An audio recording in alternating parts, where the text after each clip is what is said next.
Hello buddies, പുതിയൊരു informative വീഡിയോയിലേക്ക് സ്വാഗതം. കടൽ മണൽ ഖനനം അതിനെക്കുറിച്ചാണ് സംസാരിക്കുന്നത്.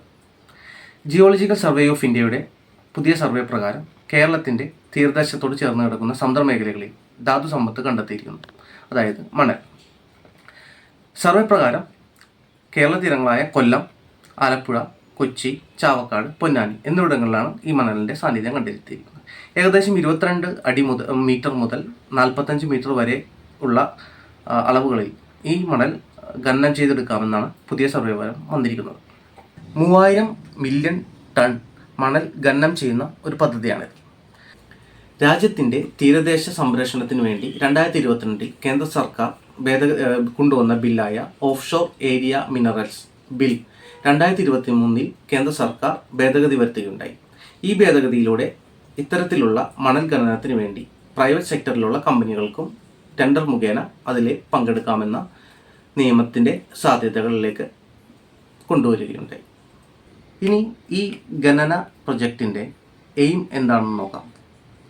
രാജ്യത്തിൻ്റെ കെട്ടിട നിർമ്മാണ മേഖലയ്ക്ക് ആവശ്യമായ മണൽ ഈ ഖനനത്തിലൂടെ കണ്ടെത്തുക എന്നുള്ളതാണ് ഇതിൻ്റെ മെയിനായിട്ടുള്ള ലക്ഷ്യം എന്ന് കേന്ദ്ര സർക്കാർ വിലയിരുത്തുന്നു.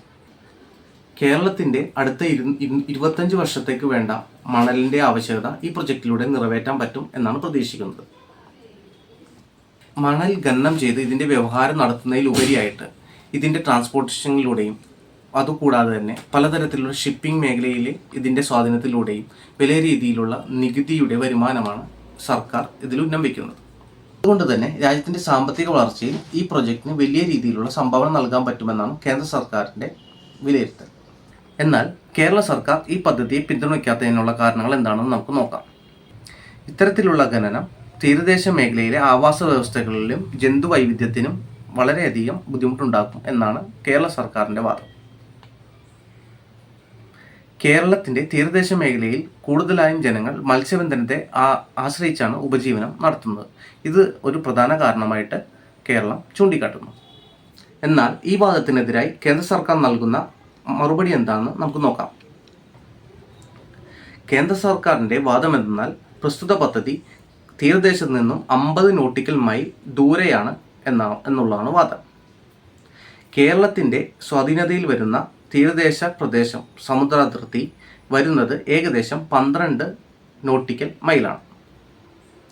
12 നോട്ടിക്കൽ മൈലിന് ശേഷം 200 നോട്ടിക്കൽ മൈൽ വരെ കേന്ദ്രത്തിൻ്റെ അധീനതയിലുള്ള സമുദ്രപ്രദേശമാണ്. സോ സംസ്ഥാന സർക്കാരിൻ്റെ അധീനതയിലുള്ള ഈ 12 നോട്ടിക്കൽ മൈൽ സമുദ്ര പ്രദേശം എന്ന് പറയുന്നത് സാധാരണയായി ചെറുവഞ്ചികളും ചെറുകിട മത്സ്യബന്ധനത്തിനുപയോഗിക്കുന്ന ആളുകളും പോകുന്ന ഇടമാണ്.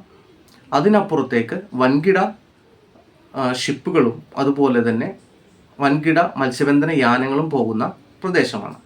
എന്തൊക്കെയായാലും 50 നോട്ടിക്കൽ മൈലിനപ്പുറത്തേക്ക് പദ്ധതി നടന്നാൽ കൂടിയും ഇത്തരത്തിലുള്ള നമ്മളുടെ മത്സ്യബന്ധന മേഖലയെ ഇത് പരോക്ഷമായോ പ്രത്യക്ഷമായോ എഫക്റ്റ് ചെയ്യാൻ സാധ്യത വളരെ കൂടുതലാണ് എന്നതാണ് സംസ്ഥാന സർക്കാരിൻ്റെ വാദം. എന്തൊക്കെയായാലും രണ്ട് സർക്കാരുകളും തമ്മിൽ ഇത്തരത്തിലുള്ള പൊരുത്തക്കേടുകളുണ്ടെങ്കിലും കേന്ദ്ര സർക്കാർ ഈ പദ്ധതിയുമായി മുന്നോട്ട് പോവുകയാണ്.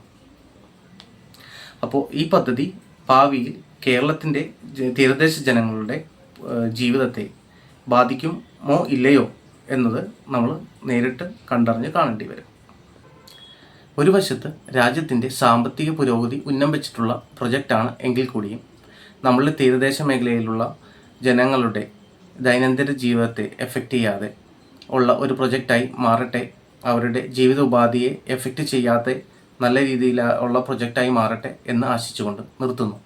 Thanks for watching.